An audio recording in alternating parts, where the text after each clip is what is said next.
ಮುಂಜಾನೆ ಸುದ್ದಿಗೆ ಸ್ವಾಗತ. ಬೆಲೆ ಏರಿಕೆ ವಿರುದ್ಧ ಬಿಜೆಪಿ ಬೆಂಗಳೂರಿನ ಫ್ರೀಡಂ ಪಾರ್ಕ್ನಲ್ಲಿ ಏಪ್ರಿಲ್ 2ರಂದು ಅಹೋರಾತ್ರಿ ಧರಣಿ ನಡೆಸಲಿದೆ. ಮಾಜಿ ಸಂಸದ ಎಸ್. ಮುನಿಸ್ವಾಮಿ.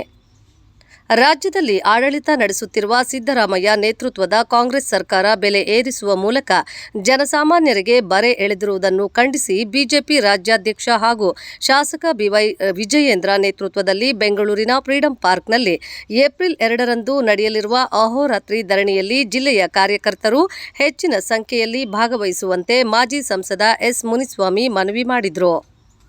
ಕೋಲಾರ ನಗರದ ಪತ್ರಕರ್ತರ ಭವನದಲ್ಲಿ ಮಾಧ್ಯಮದವರೊಂದಿಗೆ ಅವರು ಮಾತನಾಡಿ, ಕಾಂಗ್ರೆಸ್ ಸರ್ಕಾರ ರಾಜ್ಯದಲ್ಲಿ ಅಧಿಕಾರಕ್ಕೆ ಬಂದ ಮೇಲೆ ಜನಸಾಮಾನ್ಯರು ಜೀವನ ನಡೆಸುವುದೇ ಕಷ್ಟವಾಗಿದ್ದು, ಜನರ ನಿತ್ಯ ಬಳಕೆಯ ಹಾಲು, ವಿದ್ಯುತ್ ದರ, ಔಷಧದ ಬೆಲೆ ಏರಿಸುವುದರೊಂದಿಗೆ ಟೋಲ್, ವೀಸಾ ಶುಲ್ಕ, ನೋಂದಣಿ ಶುಲ್ಕ ಏರಿಸಿ ಜನರಿಂದ ಹಣ ದೋಚುವ ಕೆಲಸ ಮಾಡುತ್ತಿದೆ ಎಂದು ಟೀಕಿಸಿ, ಇದರ ವಿರುದ್ಧ ನಿರಂತರ ಹೋರಾಟ ನಡೆಸುವುದಾಗಿ ತಿಳಿಸಿದರು. ಬಿಜೆಪಿ ಜಿಲ್ಲಾ ಅಧ್ಯಕ್ಷ ಓಂಶಕ್ತಿ ಚಲಪತಿ ಮಾತನಾಡಿ, ಕಾಂಗ್ರೆಸ್ ಸರ್ಕಾರ ಗ್ಯಾರಂಟಿಗಳ ಆಸೆ ತೋರಿಸಿ ಒಂದು ಕೈಯಲ್ಲಿ ನೀಡಿದಂತೆ ನೀಡಿ ಇನ್ನೊಂದು ಕೈಯಲ್ಲಿ ಹಣ ಕೀಳುವ ಕೆಲಸವನ್ನು ಅಧಿಕಾರಕ್ಕೆ ಬಂದ ದಿನದಿಂದ ಮಾಡುತ್ತಿದ್ದು, ಇದರಿಂದ ಜನ ಬೇಸತ್ತಿದ್ದಾರೆಂದರು. ಬೆಲೆ ಏರಿಕೆಗಳನ್ನು ಇಳಿಸುವವರೆಗೆ ಹಾಗೂ ನಿಯಂತ್ರಣ ಮಾಡುವವರೆಗೆ ಬಿಜೆಪಿ ಪಕ್ಷದ ಹೋರಾಟ ನಿಲ್ಲದು. ಇದೇ ತಿಂಗಳ 2ರ ಬುಧವಾರ ಬೆಂಗಳೂರಿನಲ್ಲಿ ನಡೆಯಲಿರುವ ಅಹೋರಾತ್ರಿ ಧರಣಿಯಲ್ಲಿ ಭಾಗವಹಿಸಲು ಜಿಲ್ಲೆಯಿಂದ 1500 ಜನ ಭಾಗವಹಿಸಲಿದ್ದಾರೆಂದು ಹೇಳಿದರು. ಪತ್ರಿಕಾಗೋಷ್ಠಿಯಲ್ಲಿ ಬಿಜೆಪಿ ಪಕ್ಷದ ಜಿಲ್ಲಾ ವಕ್ತಾರ ಎಸ್. ಬಿ. ಮುನಿವೆಂಕಟಪ್ಪ, ಪ್ರಧಾನ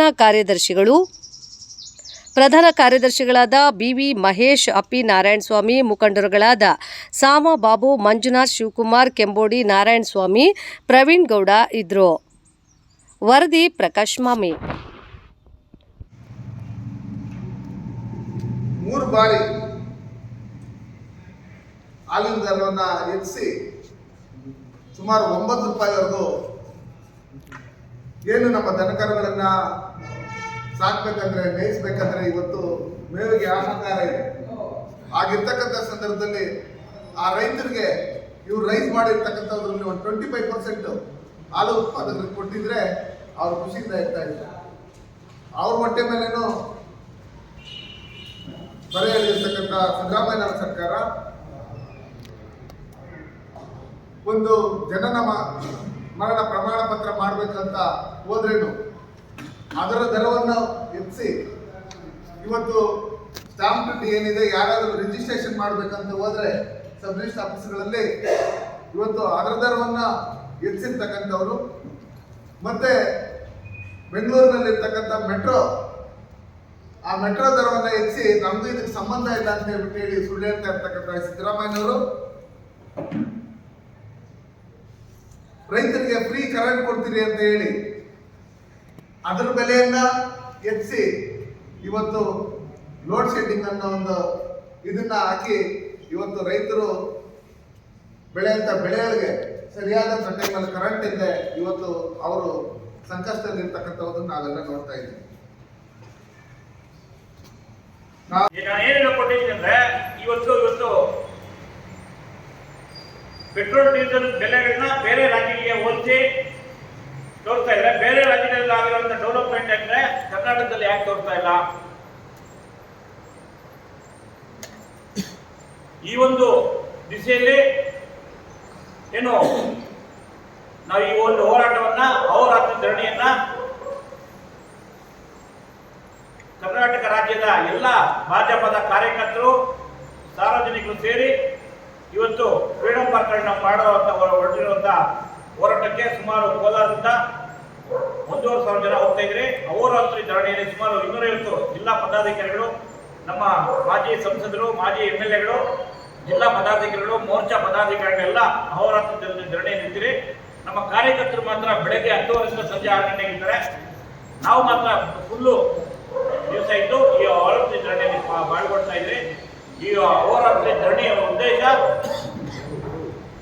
ಏನು, ಬೆಲೆ ಏರಿಕೆಯನ್ನ ಸ್ಟಾಪ್ ಮಾಡಬೇಕು, ಸಭಾಪತಿಗಳ ನಡೆ ಬದಲಾಯಿಸಬೇಕು, ಶಾಸಕರ ಏನು ಇವತ್ತು ಸಸ್ಪೆಂಡ್ ಮಾಡಿದರೆ ಆ ವಾಪಸ್ ತಗೋಬೇಕನ್ನೋ ಒಂದು ಉದ್ದೇಶದಿಂದ ಇವತ್ತು ಹೋರಾಟ ಮಾಡ್ತಾ ಇದ್ರಿ.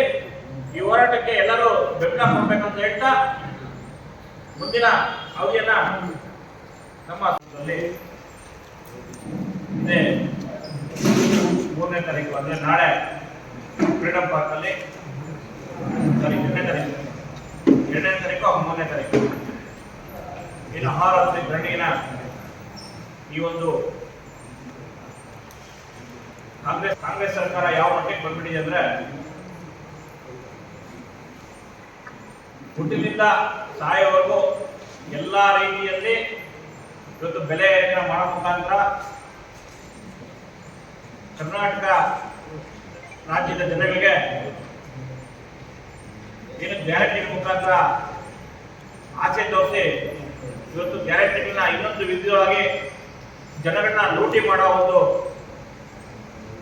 ಧ್ಯೇಯನ ಹಾಕೊಂಡು ನಮಗೆ ಕಾಣಿಸ್ತಾ ಇದೆ ಸಿದ್ದರಾಮಯ್ಯ ಸರ್ಕಾರ.